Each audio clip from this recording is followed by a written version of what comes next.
Honestly, I never ever thought I'd be making this video, but hell, here I am. I got my kill cliff ready. I'm not in my normal attire, but we got to get this video going, and it's going to be short, quick, to the point. But these Bitcoin hackers, am I right?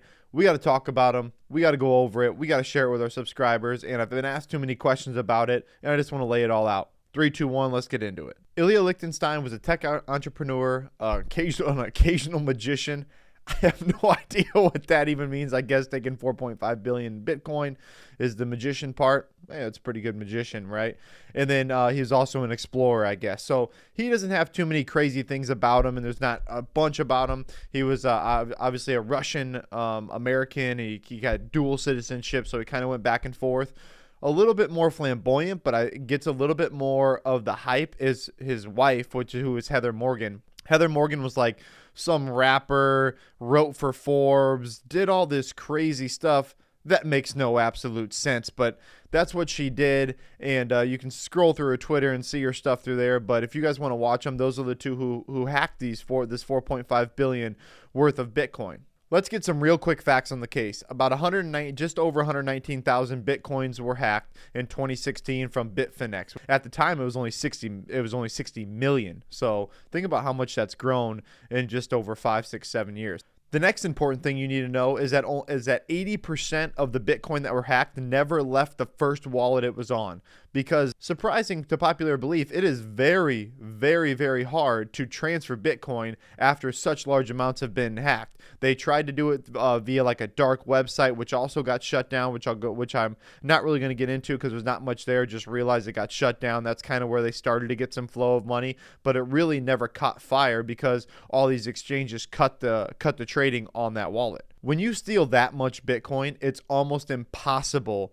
It's almost nearly impossible to launder that much Bitcoin. You have to cut it up into so many small chunks. They still know where it's going from which wallet to where. You can track it because everything's trackable on a decentralized platform. So it is very difficult for you to actually move the money. Even though it may say you have it, you can't really spend it.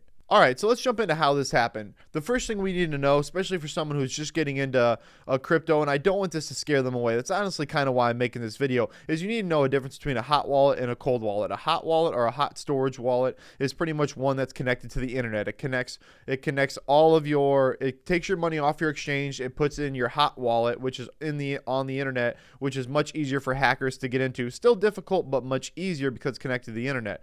Cold storage wallet is where it's off the internet. You transfer all of it onto your cold storage wallet, so then you don't have to mess with it at all or even think about it, because to hack that, number one, is almost nearly impossible. You need your seed phrase, which is impossible to guess. You need your password, and you would need the actual ledger, the physical ledger that your cold storage is on, to be able to hack it. So hacking a cold storage wallet is very, very difficult. They'd have to hack ledger, and it would go down a rabbit hole I'm not even willing to go down in this video. Just understand that's the difference. Hot wallet, though, means that you probably are more willing or about to sell some Bitcoin. That's why you'd keep it on a hot wallet. It's a little bit more secure but easier to liquidate. A cold storage wallet is much harder to liquidate. You got to get into it, you got to send it to your hot wallet, then you got to send it to an exchange. So there's several more steps you got to get to just to be able to liquidate your Bitcoin and turn it into some fiat money. So the BitFinex and BitGo extravaganza of where this all happened. Okay, so basically what happened was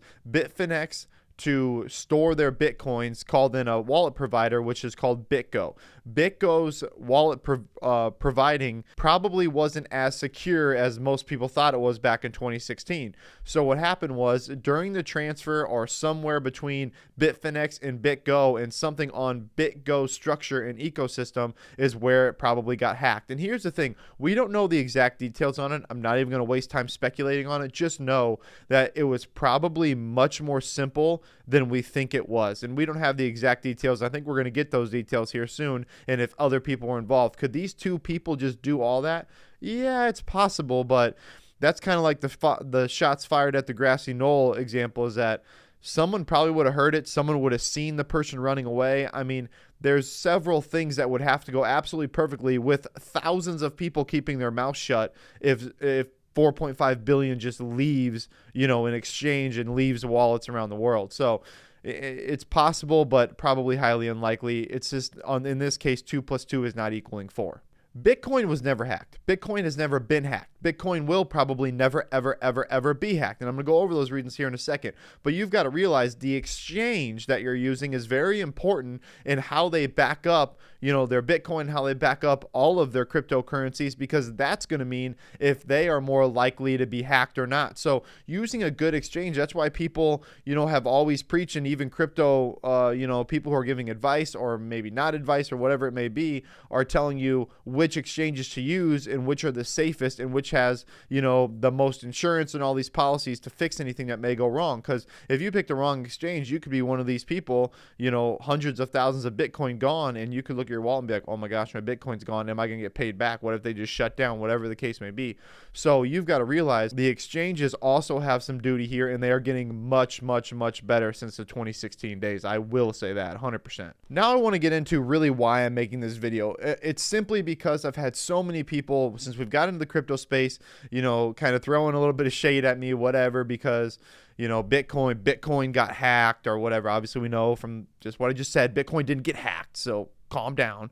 But I do want to go over why you can't hack Bitcoin and why it's so important that you guys realize that this is how the future of money is going to work. It's unhackable. Number one is that 51% of the computing power that processes a blockchain would have to be hacked. That would be like you hacking 51% of the banks of the world and trying to take their currency off of it. It's not going to happen. It's impossible, because you have to get 51%. The only way you're going to hack it is if you already own 51%. And at that point, you don't have to hack anything because you can just do whatever you want. So 51% of individual nodes or individual users would have to be hacked. And for you to do all that on one blockchain is impossible. The second reason is decentralized. There's not a single place where everything is. This kind of builds off of number one, but you can't just walk into a bank where there's a vault full of gold. There is no vault full of gold for a Bitcoin. It's all over the place. It's everywhere. There's no singular place where all of the money is. You'd have to go and get it from an exchange, but hacking Bitcoin itself is impossible. You can't do it. And finally is like hacking a private address would be a way, I guess, you could try to get your Bitcoins, hacking a private address. This is very simply put, is that hacking a private address, granules of sand or whatever you call them, are on Earth, is like 10 to the power of 18. So think about it. Bottom of the ocean, Sahara Desert, your lake at your house, every single piece of sand, it's 10 to the power of 18, right? So that number is astronomical. It is mind-blowing. Am I right? Let's go over stars. Stars is 10 to the power of 24, between 20 and 24, 22 and 24. So there's more than that of sand, but think about picking out the same granule of sand, throwing it in the ocean, this one granule of sand, throwing it in the ocean, letting it swim around for a year, and going back out and picking out the same granule of sand. It's impossible. It's never going to happen. You can never, ever do that, right? Hacking a Bitcoin private address is 10 to the power of 77. 10 to the power of 77. You have like twice as better odds of doing the granule of sand than you do of hacking a Bitcoin address.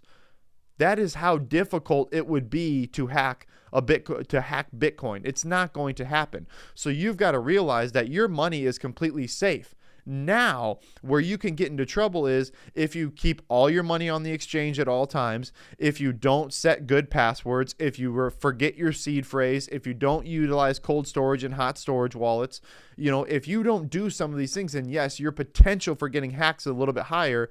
But again, these exchanges are so good. They're getting backed by insurance companies. They're smarter and more advanced than they've ever been before. So you are so secure right now. It's really not that huge of a deal, but you do have some due diligence on your part as well. Hey, it's your money. You should. The last thing I want to go over really quick is going to be why this is actually good, bullish news for the crypto space. Well, Colin, how in the heck is stealing $4 billion worth of Bitcoin good news for the crypto space? Well, let me tell you, hold on. Number one, 80% of the Bitcoin that were stolen never even left the first wallet. That's good news right there, because you can't launder it. It's too hard. The exchanges worked together. The crypto community came together, and they didn't allow it to happen. Number two is that no transactions go unseen. You can talk about transactions. You can see it, whatever. Everything is public. You can see everybody's transaction. If you have that person's wallet and their wallet address, you can see it. You can't hack it, but you can see exactly who's moving where and when. That's why we have these whale updates. alerts, whale alerts. That's why you could see everything they do if you really wanted to look into it. Now, you'd have to put a wallet address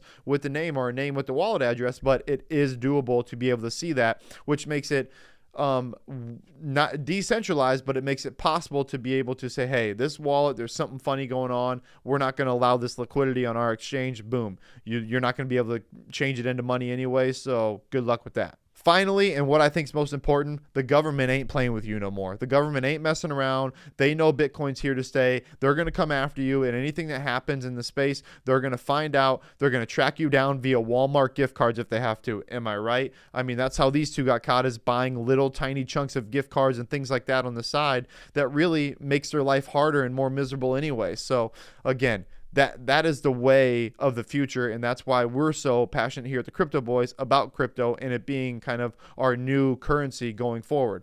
All right, guys, that's all I got for you today. I want to get on here, give my thoughts, try to give some people some help on here with what was going on, what to understand, and just break it down in simple terms as we always do. We appreciate you guys being with the fittest crypto channel on YouTube, and I am out.